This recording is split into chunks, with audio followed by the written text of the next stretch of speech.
The slap echoed louder than it should have. Coffee cups rattled. A fork slipped from someone's hand and clattered against the tile floor. For a moment, no one in the small town diner moved, not the waitresses, not the truck drivers, not even the sheriff himself. 80-year-old Mrs. Lillian Carter stood frozen beside her table, one trembling hand pressed gently against her cheek. The diner smelled of fried onions and burnt coffee, the scent heavy in the warm afternoon air. Outside, patrol cars lined the curb, their presence as common as street lights in the quiet southern town. Sheriff Dalton Reeves liked to make himself visible. Authority was his armor. It was also his identity. Mrs. Carter had done nothing more than question why he was asking her to give up her booth.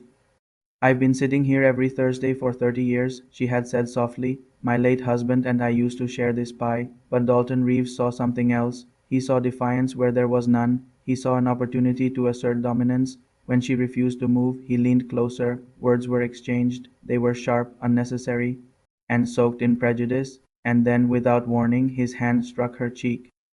It wasn't a violent blow, but it didn't have to be. The humiliation was louder than the sound itself. Silence filled the diner like smoke. Mrs. Carter did not cry. She did not scream. She simply steadied herself against the edge of the table, dignity holding her upright. She had endured worse in her lifetime: segregated schools, hateful stares, doors closed in her face.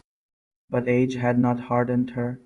It had softened her. She believed the world could still change. The sheriff stepped back, adjusting his belt as though nothing had happened. "Know your place," he muttered. A young waitress named Emily stood behind the counter, fists clenched. She wanted to speak. Everyone wanted to, but fear sat heavy in the room. Dalton Reeves controlled more than traffic tickets in that town. He controlled livelihoods. Mrs. Carter reached for her purse. Her hands shook, not from fear but from disappointment. She had raised her son to believe in service, honor, and country. She had taught him that dignity was non-negotiable, and in that moment she wondered if she had been naive to think respect was something you could earn simply by living right. She dialed a number.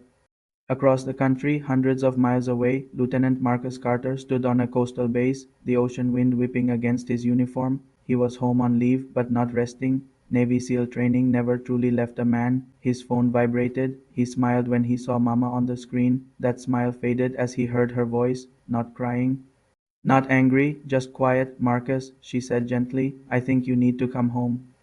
There are tones in a mother's voice that a son never ignores. Within hours, Marcus was on a flight. Within a day, he stood outside that same diner, sunlight glinting off the glass windows. He had worn civilian clothes on purpose. He did not come seeking attention. He came seeking truth. Inside, the diner buzzed with whispers. News traveled fast in small towns. People had heard Mrs. Carter's son was coming.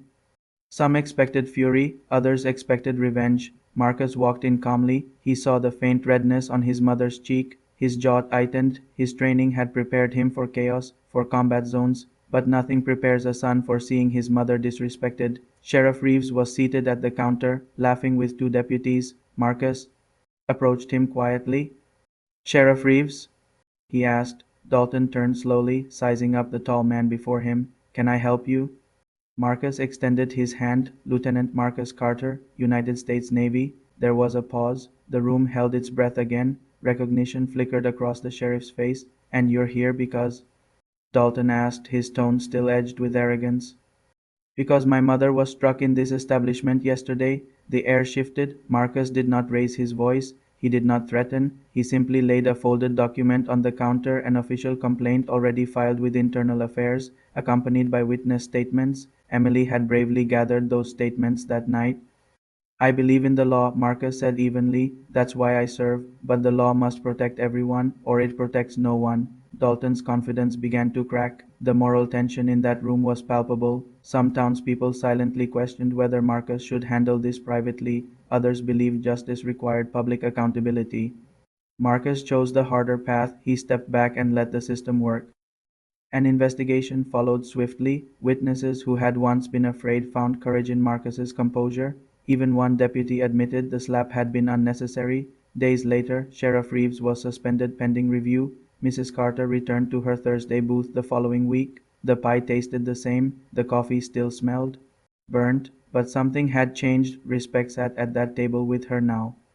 Marcus joined her, not in uniform, but as her son. She placed her wrinkled hand over his. You didn't fight, she said softly. I did, he replied, just not the way he expected. The town learned something that week. Power is loud, true strength is quiet, and dignity, once defended with grace, becomes unshakable. As for Sheriff Reeves, he faced consequences not because of who Marcus was, but because the truth had finally been spoken without fear, and Mrs. Carter? She never missed another Thursday, because here's what the world sometimes forgets. Respect is not a privilege granted by authority, it is a right carried by every human soul, and when courage stands calmly in the face of injustice, even the loudest arrogance begins to fade like dust in the wind. If this story moved you, tell me where you're watching from and share your thoughts below, and subscribe to Cinematic Whispers for more powerful stories that remind us dignity always finds its voice.